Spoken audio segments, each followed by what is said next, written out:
एक बार की बात है, जौनपुर नामक गांव में हीरा नाम का एक गरीब मछुआरा रहा करता था। वो मछलियां पकड़ने की तलाश में एक गांव से दूसरे गांव जाया करता था, ताकि पूरे दिन में उसके हाथ कुछ मछलियां आ सके, जिससे वह अपने और अपनी पत्नी का गुजारा कर सके। एक दिन उसकी पत्नी मीना तालाब से मटके में पानी भरकर अपने झोपड़ी में ले आती है।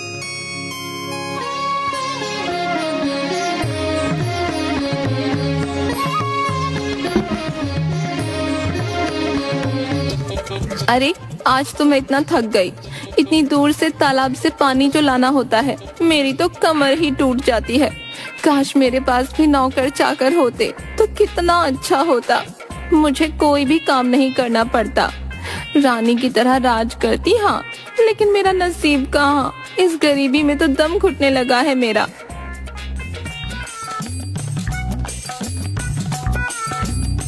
अरे भाग्यवान, आ गई तुम।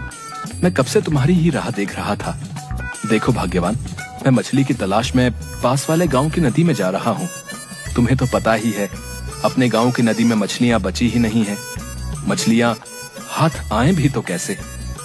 अरे हाँ हाँ, खूब जानती हूँ तुम्हें। जाओ जाओ, लेकिन आज भी कोई मछली नहीं लाए ना तो देखना, तब बताऊंगी।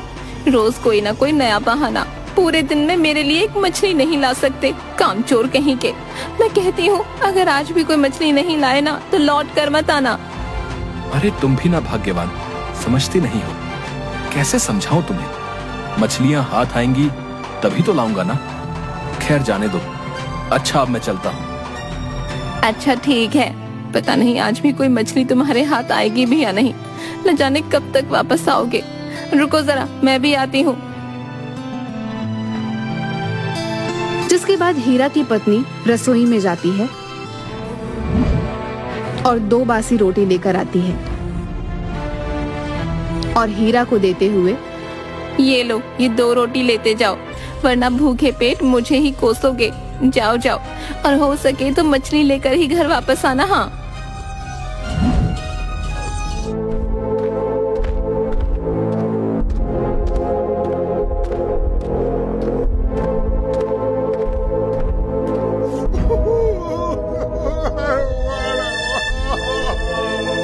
अरे कई दिनों से कुछ खाया नहीं है, बहुत भूख लगी है भैया।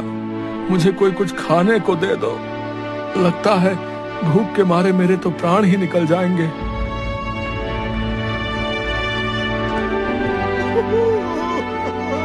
अरे अरे, अब तुम रोते क्यों हो। तुम कोई साधारण भिखारी तो लगते नहीं हो। तुम्हारे पास इतने सारे चांदी के सिक्के हैं, इन्हें बेच के कुछ खा क्यों नहीं लेते। हाँ, सही कहा तुमने। मेरे पास ये चांदी के सिक्के तो हैं, लेकिन मैं बहुत ही अभागा हूँ।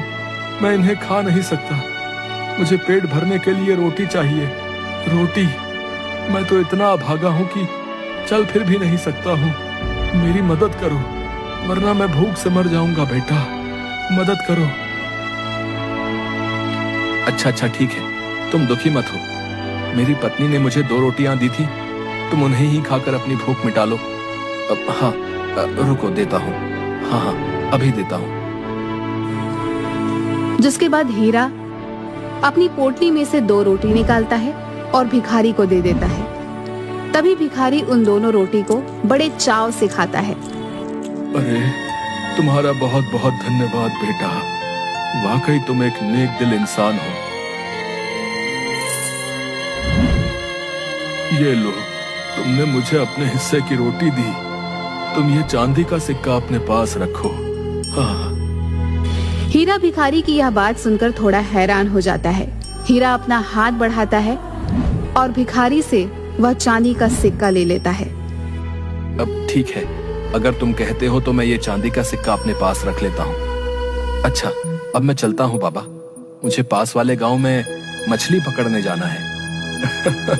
जाओ बेटा जाओ, सब माया है, सब माया है।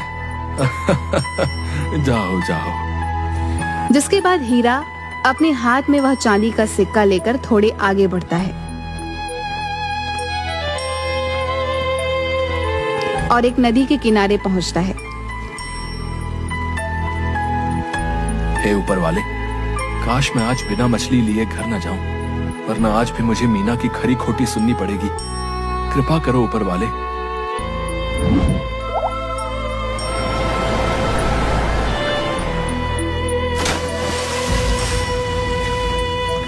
अरे कौन हो तुम, और इस नदी में क्या कर रहे हो? और तुम्हारा आधा शरीर मछली का कैसे है? डरो मत हीरा, मैं जलदेव हूँ, इसी नदी में रहता हूँ। जिस भिखारी से तुम जंगल में मिले वो मैं ही था। मैं अक्सर इसी जंगल में यहाँ से गुजरने वाले लोगों की परीक्षा लेता हूँ। तुम एक नेक दिल इंसान हो जिसने अपने हिस्से की रोटी मुझे दे दी। बताओ तुम्हारी क्या इच्छा है, मैं अवश्य ही पूरी करूंगा। अरे अरे, ये क्या बोल रहे हैं? क्या आप सच में जलदेव हैं? मैं तो आपको देखकर धन्य हो गया। जलदेव, मैं आपसे क्या मांगू भला? मुझे अपने लिए तो कुछ भी नहीं चाहिए, लेकिन मेरी पत्नी मुझसे बिल्कुल भी खुश नहीं है। मेरी गरीबी के कारण मैं उसे कुछ नहीं दे पाया हूँ। उसे 2 वक्त की रोटी भी ठीक से नहीं मिल पाती है।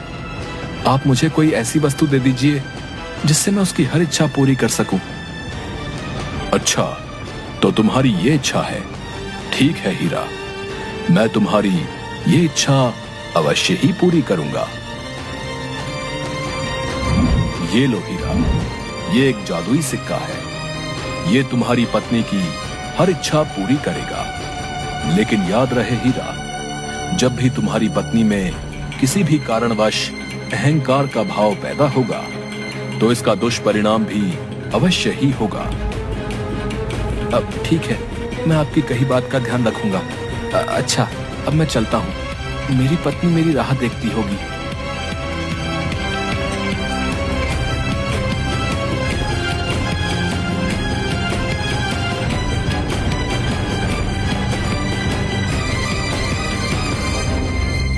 अरे आ गए तुम? मैं कब से तुम्हारा इंतजार कर रही थी।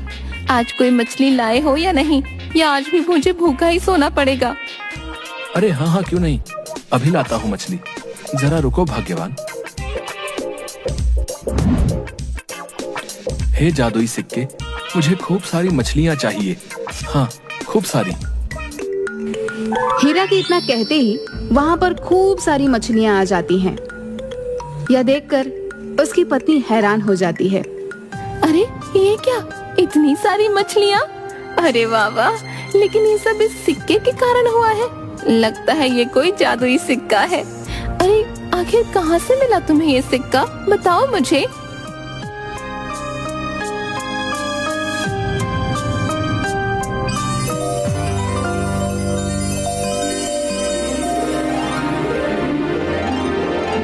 क्या सच में ये तुम्हें जल देवता ने दिया है? अरे वाह वाह, हमारे तो भाग ही खुल गए। अच्छा तुम एक काम करो, ये जादुई सिक्का मुझे दे दो, मैं इससे अपनी हर इच्छा पूरी करूंगी। हाँ अच्छा ठीक है भाग्यवान, रख लो अपने पास। तुम्हें जो भी चाहिए होगा तुम इस जादुई सिक्के से मांग लेना। लेकिन याद रखना भाग्यवान, अपने लालच में अहंकारी ना होना, वरना इसका परिणाम बुरा होगा। अरे हाँ हाँ ठीक है, मैं तुम्हारी सारी बात मानूंगी। बस एक बार मुझे जादुई सिक्का दे दो ना। जिसके बाद हीरा अपनी पत्नी को वह सिक्का देता है, जिसे पाकर मीना बहुत खुश हो जाती है। चलो चलो जादुई सिक्के, जल्दी से मेरी इच्छा पूरी करो। मुझे खूब सारा धन चाहिए। हाँ बस, अब और इस गरीबी में मुझसे नहीं रहा जाता। तभी देखते ही देखते मीना के पास खूब सारे सोने और चांदी के गहने और रुपए आ जाते हैं। मीना यह देखकर बहुत खुश हो जाती है। अरे वाह, कितना सारा धन है। अरे वाह वाह, और सोने के गहने भी हैं। वाह, अब तो मेरे पास बहुत सारा पैसा है। एक दिन अरे अरे जादुई सिक्के, मुझे एक नौकर भी चाहिए। पूरा दिन काम करते करते मेरी तो कमर ही टूट जाती है। दे दो मुझे एक नौकर जो मेरा सारा काम करे। मीना के इतना बोलते ही वहाँ एक और नौकर आ जाता है। मीना उसे देखकर बहुत खुश हो जाती है। बोलिए मालकिन, मेरे लिए क्या काम है? मैं कुछ ही समय में आपका सारा काम कर दूंगा। अरे हाँ हाँ बताऊंगी बताऊंगी, इसलिए तो मैंने जादुई सिक्के से तुम्हें मांगा है। हाँ। मीना फटाफट नौकर को घर का सारा काम समझाती है नौकर सारा काम सुनते ही जल्दी जल्दी करने लगता है।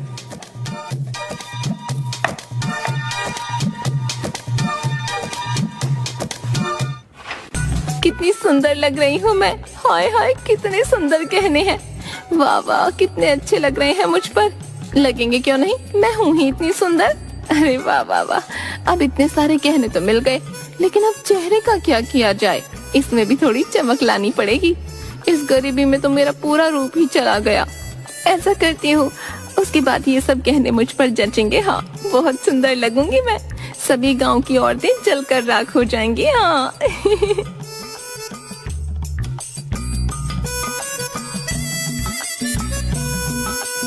सुन तो, इधर आ जरा, ये ले, और ये लेप मेरे चेहरे पे लगा दे।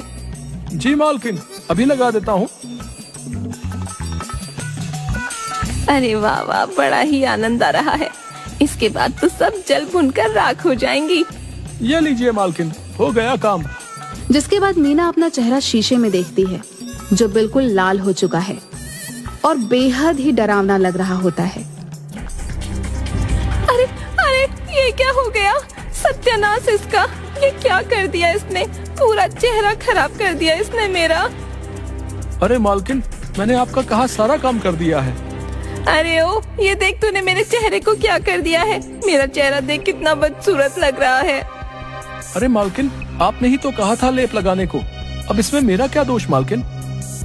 अच्छा, तो तू कहना चाहता है मेरी ही सारी गलती है। वाह वाह, उल्टा चोर कोतवाल को डांटे। भगवान, क्या करूं मैं इसका। अब यहाँ खड़े मत रह और जा तालाब से पानी लेके आ। अच्छा मालकिन, जो आपकी इच्छा।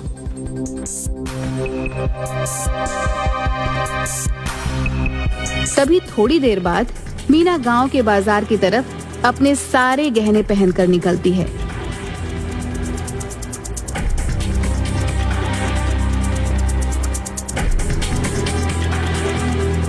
अरे अरे, ये क्या हुआ मीना?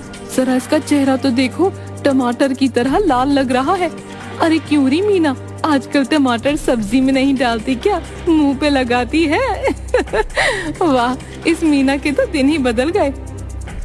हाँ, बिल्कुल सही बोल रही हो दीदी। जरा इसके गहने तो देखो। अरे वाह, इतने गहने, इतने तो पूरे गांव में किसी के पास नहीं होंगे जितने ये पहन कर बैठी है। अरे वारी मीना, आखिर कौन सी जादुई पुड़िया हाथ लग गई तेरे, जो इतने सारे गहने पहने हैं? क्या सच में कोई जादुई पुड़िया तो नहीं मिल गई तुझे? देखो, ये सब गहने मेरे हैं, समझी तुम? आई बड़ी जादुई पुड़िया बोलने वाली। अरे साफ साफ क्यों नहीं कहती हो मालती, जलन हो रही है तुम्हें मेरे इतने सुंदर सोने के गहने देखकर। कभी देखे हैं इतने सारे गहने तुमने? बढ़िया ही बोलने वाली, चलो हटो मेरे रास्ते से। जिसके बाद मीना बड़ी गुस्से में आगे चलती है और दोनों औरतें उसे बड़ी हैरानी से देख रही होती हैं। अरे अरे, लगता है गहनों का असर मीना के सर पर चढ़ गया है। हाँ, बहुत ही अहंकारी हो गई है। खैर, अब क्या ही कहा जाए। तभी मीना आगे चलती है तो उसके सामने एक बकरी का छोटा सा बच्चा आ जाता है। अरे अरे, हट मेरे सामने से, चल हट। अब न जाने ये बकरी का बच्चा मेरे सामने आकर क्यों खड़ा हो गया। अरे जाता है या नहीं? लेकिन वह बकरी का बच्चा मीना के सामने से हटता ही नहीं। तभी मीना को बहुत गुस्सा आ जाता है और वो जोर जोर से उसको मारने लगती है। हाय, आज तो मैं बहुत थक गई हूँ। इतना चलकर थोड़ा आराम कर लेती हूँ। जी मालकिन, बताइए, मेरे लिए क्या काम है? कहाँ मर गया था तू? हाँ, दिखता नहीं कि थक गई हूँ मैं। चल मेरे पाँव दबा, और जरा अच्छे से दबाना, कोई भी काम ठीक से नहीं करता। तभी मीना का नौकर उसके पाँव दबाने लगता है और देखते ही देखते मीना सो जाती है। थोड़ी देर बाद जब मीना की आंख खुलती है तो देखती है उसका नौकर वहाँ पर नहीं होता है। ये मेरा नौकर कहाँ चला गया? मेरी जरा सी आंख क्या लग गई, न जाने कहाँ चला गया कामचोर कहीं का। न जाने जादुई सिक्के ने मुझे कैसा नौकर दिया है। तभी मीना अपने बेड से उठती है और उसकी नजर शीशे पर पड़ती है। मीना अपना चेहरा देखकर डर जाती है। अब मीना के चेहरे पर बकरी का चेहरा आ जाता है, जो देखने में बहुत डरावना लग रहा होता है, और मीना के सारे सोने चांदी के गहने भी गायब हो जाते हैं। तभी वहाँ पर हीरा आता है और मीना का यह रूप देखकर हैरान हो जाता है। अरे अरे भाग्यवान, ये क्या हुआ?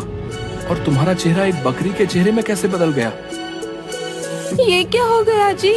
मेरा चेहरा बकरी का कैसे बन गया? और ये क्या, मेरे सारे सोने के गहने भी कहाँ गायब हो गए? ये क्या हो गया? मेरी तो कुछ समझ में नहीं आ रहा, ये सब मेरे साथ हो क्या रहा है? अरे कहीं जलदेव का कहा सच तो नहीं हो गया? अरे भाग्यवान, हमें जलदेव के पास जाना होगा। चलो, अब देर हो गई तो लेने के देने पड़ जाएंगे। अब जलदेव ही हमारी कोई सहायता कर सकते हैं।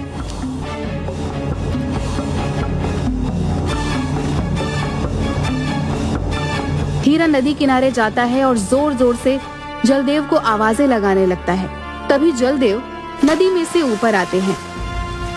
क्या हुआ हीरा, क्यों याद किया? बताओ हमें। प्रणाम जलदेव, ये देखिए मेरी पत्नी को क्या हो गया है। इसका चेहरा तो बकरी का बन गया है। देखिए कितना डरावना लग रहा है। अब हम क्या करेंगे जलदेव? हीरा, ये जो कुछ भी हुआ है तुम्हारी पत्नी के अहंकार की वजह से ही हुआ है। तुम्हारी पत्नी ने एक बकरी के बच्चे को बिना बात के बहुत मारा। उस मासूम जानवर का कोई दोष नहीं था। ये सब तुम्हारी पत्नी ने अपने अहंकार के कारण किया। अब जिसके फलस्वरूप ही तुम्हारी पत्नी की ये दशा हुई है। मैंने तुम्हें पहले ही बताया था, उस चांदी के सिक्के से तुम्हारी पत्नी जो भी मांगेगी उसे अवश्य ही मिलेगा। लेकिन जब तुम्हारी पत्नी में अहंकार आ जाएगा तो उसका दुष्परिणाम भी अवश्य ही होगा। उस सिक्के की जादुई आत्मा ने ही तुम्हारी पत्नी को ये श्राप दिया है, जिससे बचने का कोई उपाय नहीं है। हीरा, अब तुम्हारी पत्नी को इसी जानवर के आधे रूप में रहना होगा। तभी मीना जोर जोर से रोने लगती है। हाँ, ये मैंने क्या कर दिया? मेरी इस दशा की मैं ही दोषी हूँ। अपने अहंकार वश में अपना ही सर्वनाश कर बैठी। मुझे उसके साथ ये सब नहीं करना चाहिए था। इस कहानी से हमें ये सीख मिलती है कि कोई भी चीज दुनिया में हमेशा के लिए नहीं होती। आपको अपने अच्छे और बुरे वक्त दोनों के लिए तैयार रहना चाहिए और अच्छे वक्त में ऐसा कुछ भी नहीं करना चाहिए जिससे आपको बुरे वक्त में पछताना पड़े।